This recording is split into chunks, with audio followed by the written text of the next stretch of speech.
Sr. Presidente, Srs. Deputados, cumprimento a Comissão de Trabalhadores da RTP, em nome do Grupo Parlamentar do PSD, agradeço a vossa presença para nos ajudar a esclarecer também esta questão e para, enfim, para aproveitarmos para falar de outras questões, como já aqui foram levantadas, questões relevantes, questões de ordem laboral, os problemas da questão da degradação técnica, muito visíveis, aliás, na rádio pública, o problema de Monsanto, os problemas de alguns diretos, falhas de emissão, enfim, que são reflexo de tudo isso.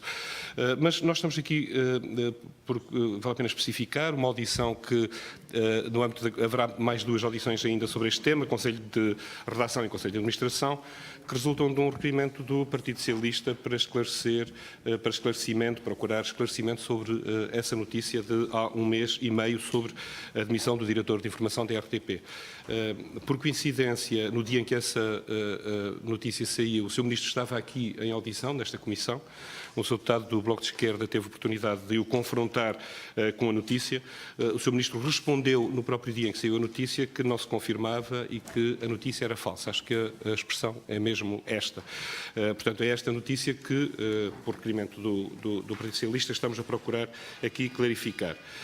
A Comissão de Trabalhadores teve já reunião sobre este assunto com o Conselho de Administração, como acabou de referir. Ouvi atentamente, enfim, o que nos disse e, portanto, pedia só que nos clarifique, que voltássemos ao tema só para se entende que esta questão de facto está esclarecida ou não, ou o que é que falta a esclarecer relativamente a esta notícia.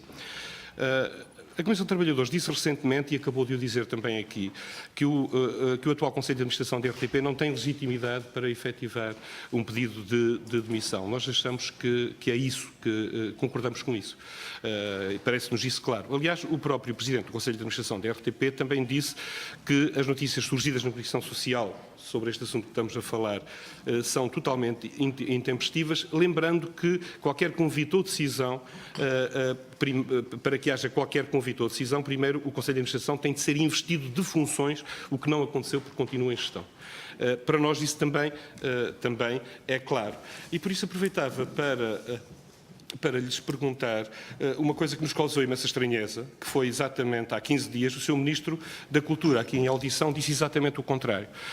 Disse, em resposta a questões que tive a oportunidade de lhe colocar sobre esta situação que nós achamos inaceitável, de instabilidade que se vive na RTP, com o Conselho de Administração em gestão há 3 meses, disse o atual Conselho de Administração da RTP está plenamente em funções, até que os novos membros tomem posse na próxima Assembleia Geral da empresa, e não há uma situação de gestão. Gostava de vos ouvir um comentário sobre isto, que seria importante, porque de facto é importante esclarecer esta questão. Nós estamos aqui nesta audição a propósito desta notícia, que no próprio dia foi desmentida pelo Sr. Ministro da Cultura, que o próprio Conselho de Administração disse que não poderia acontecer essa demissão porque não está investido de funções, porque está em gestão.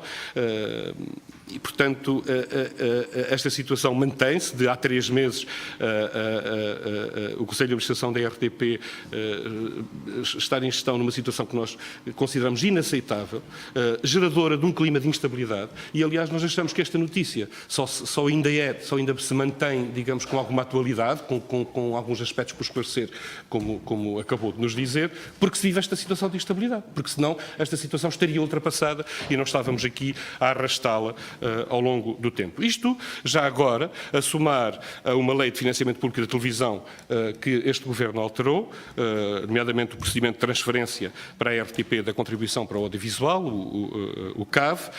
Como se sabe, o que estava previsto era que para que não houvesse esta tentativa de interferência do Governo, aliás, no funcionamento da empresa pública, o que estava previsto era que a RTP receberia diretamente das elétricas o dinheiro que era pago pelos contribuintes com a fatura da eletricidade. Ora, o que se alterou é que agora o dinheiro é transferido para as finanças, com o Sr. Ministro das Finanças a ter assim ao seu dispor mais um mecanismo que coloca a empresa pública sob pressão governamental óbvia, além de que dispõe desse instrumento de cativação.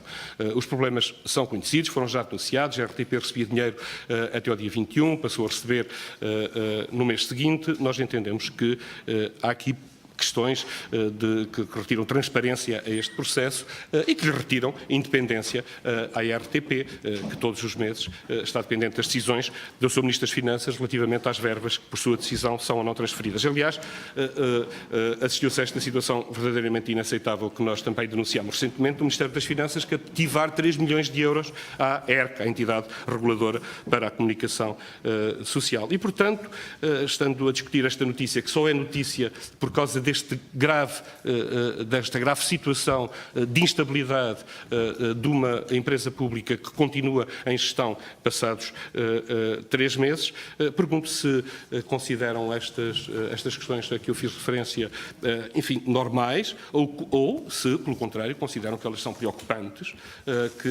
que são sinais de uma interferência indesejável do Governo na empresa pública, o contrário daquilo, vou concluir, Sra. Presidente, daquilo que se procurou fazer em nome da transparência e da independência, e independência significa sempre também independência editorial, que era a RTP não ser contaminada pelo debate político, nem por quaisquer formas de condicionamento por parte do Governo. Muito obrigada, Sr. Deputado.